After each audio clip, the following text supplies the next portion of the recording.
Ang galing mo. Ibig sabihin, pinasuri mo uli ang pasyente at nakumpirma mo lahat ng sinabi ko kanina. Ngayon taon na naman ang pagkakamali mo. Kaya naman sa akin mo sinisisi. Tama ba? Pag-mahimik ka nga dyan, anong sinisisi kita? Gusto ko lang pangalagaan ang pasyente ko at tumayo ng tungkulin ko bilang isang doktor. Yun ang totoo. Sa ganitong sitwasyon, yun lang ang pares mo. Kaya umamin ka na, ha? Tumahimik ka! At kayong lahat, umalis na kayo! Kaibigan ko siya. Hindi niya magagawa yun.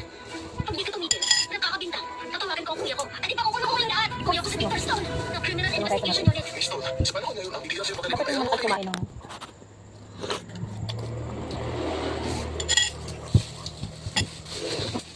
Dahil.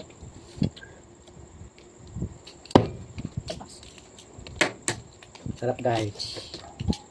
Ayaw ko umubos ng taklo kabilog. May kiti guys.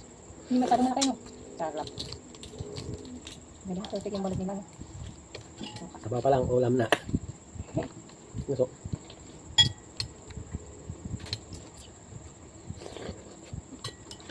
Sarap suka eh.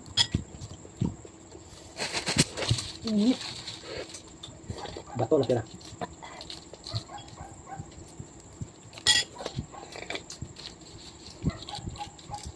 Batiin na lang yung pangsin natin tayo. Diba?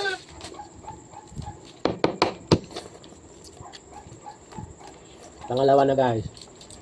Isa pa lang. Namit gid. Hindi mo siya lubos na kilala. Huwag kayong gusto kong papanong ko sa kanya. Tolos, nag-aalala ako sa father ko. Pero nasa tamang pag-iisip pa rin ako. Alam ko pinapasa ko lang ang sisi. Pakinig ka. Okay, sarap Kapag eh. hindi ka mananahimik, ipapaimbestiga ko sa kuya ko lahat ng pako mo. Isang ka na ba? Hindi ko, nagkakamali kayo. Gusto ko lang pag-usapan. Pero yung buo para... Araw. Ang mission ng father yun, yun lang talaga. Ano sinasabi mo yun lang? Ang akala ko dati, kulang ka lang sa medical ethics. Yun pala, masama ka lang talaga. Pareho kayo ng director mo. Mahilig kayo magbintang. Alam kayo dito sa ospital. Iisa akong galing.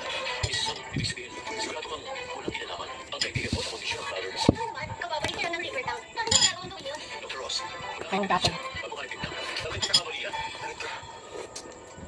Mukhang dinami lang ng Dr. Ross na pag-director niya. Ang ganito siya. Kasi sa nangyari, pero mas lalo ko nagtataka. Paano niya nalaman? No? Pero baka ganun, ang sinabi ni Sina. Ang dami ko na nakita ang agent Mga pultra. pero wala pang alam ang milagong gaya nito. Tulad. Imposible nangyari yan. Ang lalim ng agent medical arts ay lang pa sa kaya ko intindihin. Kasi yung practitioners, hindi naman talaga nila pinakatawa ng totoong sa panahon ng sila ako. Hindi ako naniniwala. Nagsisinungaling ako. Nagsisinungaling ako. Malalaman natin paglahanan ng pinagmulan ng infection. Lumala ang kondisyon ng pasyente habang ginagawa. Kaya malapit na ako nagpupunan dito. Tama siya. Kapin suka. May naalala ko, sa bedside table niya dati, may radial necklace, liver ang father ko, kaya madalas siyang suot. At si Mr. Ford, ang nagbigay nito sa kanya. Nakikita ko kung itong suot.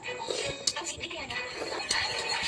Huwag ka lalapit sa father mo na walang proteksyon. Delikado. Ako na. Hindi! Huwag kayong mag-alala. Hindi lang nakakatakot kaya ang iso. Sandali lang naman to. Hindi mo katulad ng infection. At saka, namaster ko ng cultivation. Wala na sa akin ang idea. Director, tama niya kasi sinabi niyo Okay. session. Kung ganun. At pero yung suka. Ang galing. Ang galing ibang klase. Ang komisisyon. Kung hindi ako napapagin. Ang namin ako ito. Ang mga responsibilidad. Pwede bang turuan kabilang sila unang binisyon? May boy tapang. At isa pa wala ako sa mga. Paboy tapaw. Mag-resign ka. Director, pagkawalan niyo ako. Sabihin. Boy taplas. Pagkawalan niyo ako. Sabihin niyo kay Director na huwag niya ako tanggalin. May 50 mortgage pa ako. Basta pa rin. 50 years. Kaya ano yun sa akin? Ikaw pa lang may gawa. Please ka na. Ayaw ba na? Ganit.